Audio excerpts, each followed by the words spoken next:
Okay, so Loreena, it's so great to have you on History Repeating.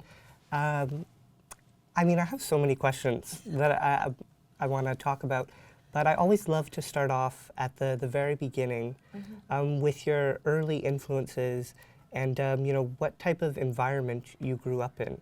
Right.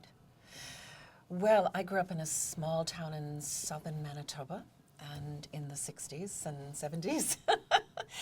And it had a large Mennonite German community, and they were very, very musical. Even though my background, on the most part, didn't come from that tradition, it was well infused into the community. And I started piano lessons when I was 5, and my piano teacher made it a prerequisite that all of her students belong to her children's choir. So I started in a choir when I was 5, before I could read words or before I could read music. And I was learning music and lyrics by ear. Later on, as I became a teenager, I became exposed to folk music, but more like Simon and Garfunkel, Joni Mitchell, Gordon Lightfoot, and it wasn't until the later in the, let me see, where am I, like 70s, when I was in Winnipeg, I was part of a folk club that had a number of members from Ireland and Scotland and England, and they brought to the club albums of traditional music, and we'd learn it and we'd play it together, and that was kind of the quick lineage up to the Celtic music that I've made so central in my career. So the Celtic music, what kind of turned you on to that?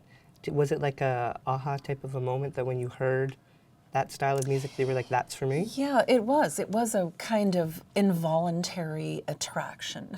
It had less to do with the fact that a large part of my own family history comes from Scotland and Ireland, but it was there was something infectious in the Celtic music itself that I knew I wanted to participate in some way in that. But I moved to Ontario in 1981 to work at the Shakespeare Festival Theatre in Stratford, and worked there for 4 years as an actress, as a composer and singer. But all the while I was continued my interest in the traditional music. I started traveling to Ireland to track it down in its most indigenous settings, which often was a pub in and I also learned about how the social, economic, and political circumstances shaped and informed that folk music. So how did you, get signed? I know that it had something to do with busking at St. Lawrence Market, that's kind of what led you to that? Yes, when I was through working and performing at the Festival Theatre in Stratford, I then made my first recording in 1985. And it was kind of a collection of pieces that I had loved, or I had been asked to actually set up an Irish poem to music. So I made this recording in a week in a studio that was in a barn in Elora, just outside of Elora, Ontario. And then I ran off my cassettes and I gave 15 away. And I said to myself, what am I going to do with these other 15? So I decided to travel to Toronto and set up and busk at the St. Lawrence Market on Saturday mornings. And I would do that. I'd find my best spot about 6:30, but the social shoppers never came till about 9 o'clock. And but they came along, and the kids, and they would see me with my harp and sing, and they'd buy my cassettes. And so I started that way. A little further along, I had, pardon me, Sam, the recordman, folks phone me, track me down in Stratford and say, we have people asking for your recordings. Could you leave some with us on consignment? And this just built in an organic way until 1991, after releasing 3 independent recordings and putting myself and a team of people on tour. I'd sold enough that a lot of the major labels were taking an interest in my career. And I ended up signing with Warner Music Canada, a very unusual deal, because by that time I had been able to finance my own recordings, finance our tours, finance videos, and so on. So I didn't need to borrow from the bank of the record company in order to just get going. And that set my career in an unusual or less than common business model. And can you tell me about those first recordings? Because correct me if I'm wrong, but you wrote some, but others are traditional. But you arranged them and you produced yourself. That's kind of a lot to be doing. Where did you like develop these Well skills? spotted. Well, I had encountered a publicist in Toronto by the name of Richard Flohill, and he introduced me to someone called Diane Rappaport, and she had written a book called How to Make and Sell Your Own Records. And so I bought this book, this Bible, and it was fantastic because it dealt with all the legal, the mechanical, the graphic art kinds of considerations. So it was foundational in terms of me roughly knowing what I was doing. I acquired another book from the Canada Arts Council to do with touring, and it explained budgets and logistics. And so between these two documents, I was able to set out on an independent career. And how have your skills developed, particularly like in the studio, producing and arranging over these decades? How have you kind of honed your craft? Well, I don't produce anybody else, and I'm self-taught, so it's labor intensive, and there's lots of, I won't say mistakes, but there's a lot of trial and error. In recent years, I've been fortunate enough to go and record at Peter Gabriel's studio in England, in the village of Box, and it's when you work there, you stay on the property. All the musicians stay on the property, and you eat together, and it's a bit like music camp. So we go in, and for me, it was kind of like being in a kitchen where you're experimenting with recipes. And I would see the instruments and the idioms that the musicians were playing in. It could be from Ireland, it could be from Egypt, it could be from France, it could be from Morocco. And I'm constantly looking at how these instruments can blend together, how they work functionally in a track. So for example, there's a lot of drones, a drone function in Celtic music. So instead of just looking for the drone that could be created from a bagpipe, I might look for a drone it could be anything from a bowed bass, it could be a tambura that is doing a kind of drone, or something from a hurdy-gurdy that has a drone function. So I'm looking to mix up these elements. So it becomes a very musical chemistry type of process of trial and error. Well, you answered my next question a little bit, which was, you do a lot of traditional stuff and, more historical genres, Celtic music and such. How do you kind of make these your own? Because you have a sound, people know your sound when they hear it. How do you take these, let's say a traditional song, and make it your song?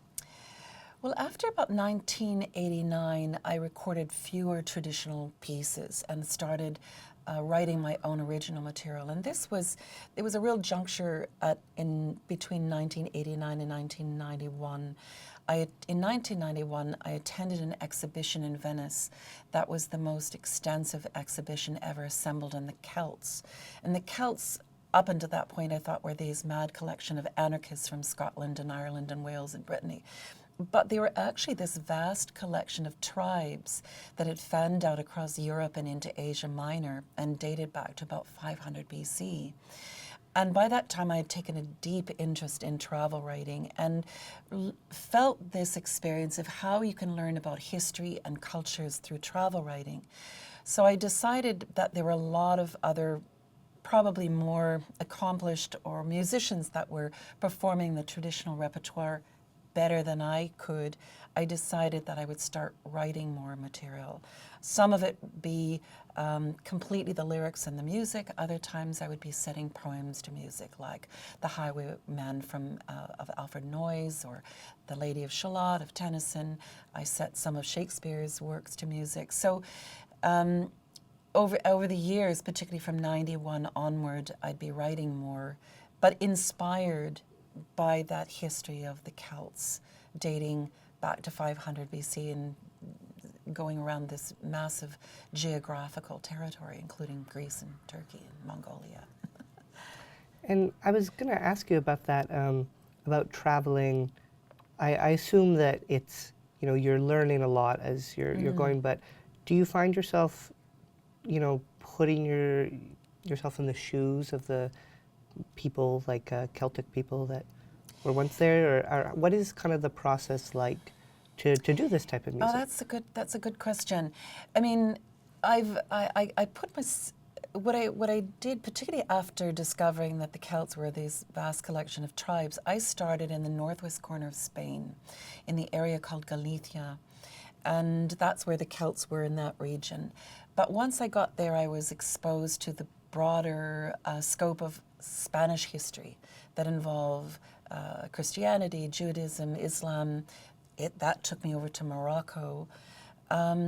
So I would embark upon the road for the history of the Celts, the geography, but I would allow myself to digress into other places or other subjects that may not overtly, directly connect to the Celts themselves. Another example of that was it's believed that the Celts' love and passion for horses originated from peoples that were around the Russian steppes, the steppes or Kazakhstan, Mongolia. And so in 1995, I had the occasion, or I put myself on a train across Siberia in December by myself. And this is 5 years after the Soviet Union had come apart, and it was a very interesting time to be traveling that way. But I wanted to be physically on the territory where the earliest Celts might have been. There were many experiences like that. Or let's say I went to an archaeological site outside of Ankara in Turkey, where they had found this massive strata of artifacts to do with the Celts. So I would use those. I would read books. I would speak to experts. I'd listen to podcasts or radio programs or watch films. So I'd do all this research before I'd take these what I call research trips, mostly by myself, and then immerse myself as much as I could in those cultures to be able to bring back something that had some authenticity. So it's a very personal connection to this music and what you're doing with it. Yes, it's a very personal experience, and what I would find over the years that many people who were not able to, for whatever reason, undertake these kind of journeys, they would learn and live vicariously through mine as I was learning. And it was really quite exciting to be able to share these experiences. And all that became fodder, creative fodder for what would then happen in the writing process and, of course, in the recording process back at Real World, the music camp. Can you tell me a little bit about Under a Winter's Moon? You said it's a love letter to the season. How did this come about? How did you conceptualize it? Because it's got, you know, some spoken words from other people in it and such. How did this kind of come together? Well, it was a reaction to my own restlessness, and I think those in the community of Stratford where I live. Just at the end of COVID, we weren't completely through with it, and I felt like I was needing, other people were needing a little bit of entertainment. So I thought to myself, well, what could I easily and quickly put together on short notice? So I rounded up these musicians from Stratford. They're a Celtic band called the Bookends. So they're not the musicians that I normally play with when I tour the rest of the world. They're a local band for this project and one other project. And a good friend of mine, Cedric Smith, a very accomplished Canadian actor who narrates A Child's Christmas in Wales in 6 chapters in this performance. We being the musicians and myself, intersperse those chapters with well-known Christmas carols. But I also wanted to bring in some of the indigenous viewpoint. So it starts with the Sky Woman story, which is the birth story of Turtle Island, which of course is North America. And because I wanted another kind of birth story other than just the Christian one. Yes, it was assembled just to, really on short notice. I didn't know that we would ever do it again. We performed it in a church in Stratford, where we'll be performing it again this coming December, which is a beautiful, beautiful, high old sanctuary. Yeah, that was the beginning of it. And what can audiences expect from this show, and what do you kind of hope that they're going to take away from it? Well, I think, back to the previous question, for me, the winter time is a wonderful time for reflection. You're not out doing all those things you can do when the sun's up and the weather's good. And I like the serenity of the landscape. I live in a rural situation. I live in a farm.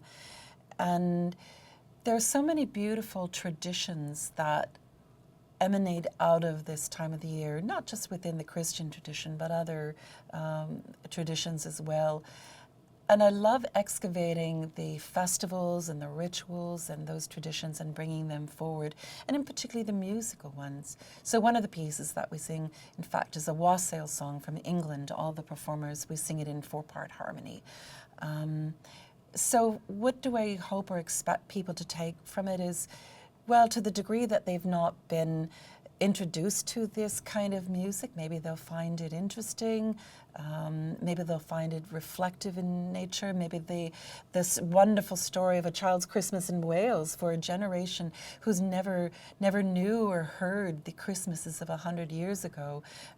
This is an exquisite tale, and we have lots of fun bringing these more conventional Christmas carols in with a Celtic twist with the bookends. And you're releasing an expanded edition with yes two encores, is it? Yes, we didn't put on in the first rendering of this. So we recorded this concert, and we rendered it into a CD and vinyl. But as I recall correctly, that there were technical restrictions on the space. So we ended up not putting on the encores, which were just simply Silent Night, and The King, which is a traditional English song that would be sung around St. Stephen's Day, which is Boxing Day in England. And we sing it again in 4-part harmony. So that's those pieces.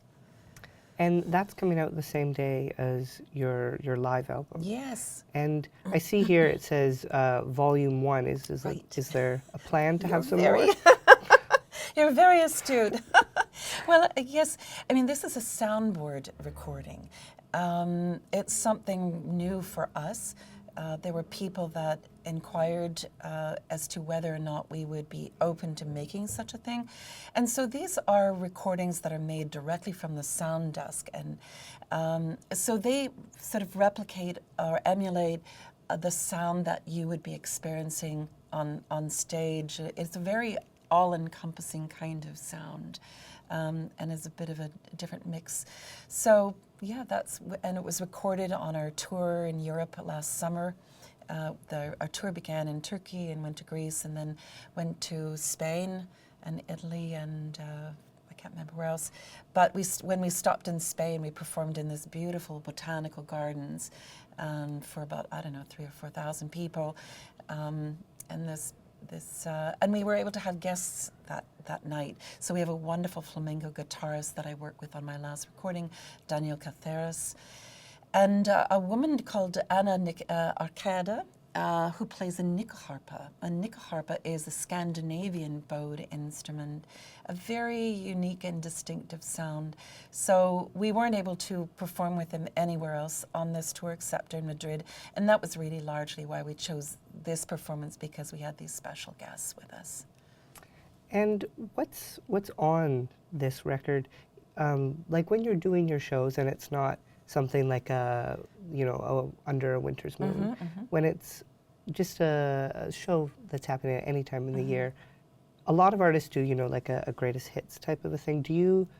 Is that kind of the style that you go into, or do you plan it a bit more to have like a concept? It depends. It depends. On this particular tour, it was an anniversary tour for my, I guess it would be the 5th recording, The Mask and Mirror, which was the recording that I started out exploring the Celts up in Galicia. So The Mask and Mirror is very centered on Spain and Morocco, and what I was learning.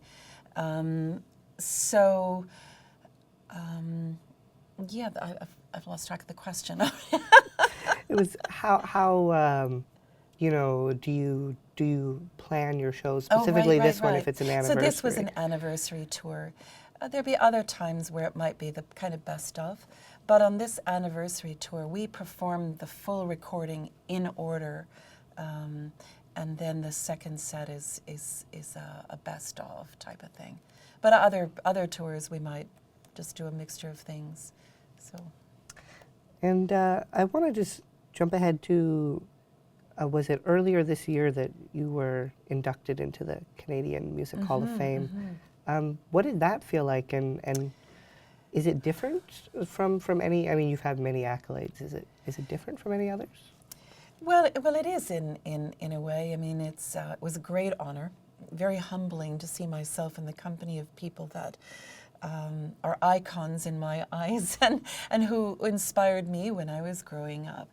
And of course, there's something gratifying to be recognized by your industry, your peers. But like most people, you know, you're busy doing what you love doing. It's not for the awards or the recognition, but when it comes, it's a lovely feeling.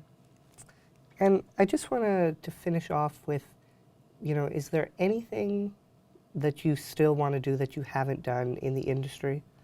In the industry? Yeah, related to music and that, any type of a project that you've envisioned that you just haven't done yet? Well, there's the creative side, and we can start a whole other interview on the impact of unregulated technology on the music industry.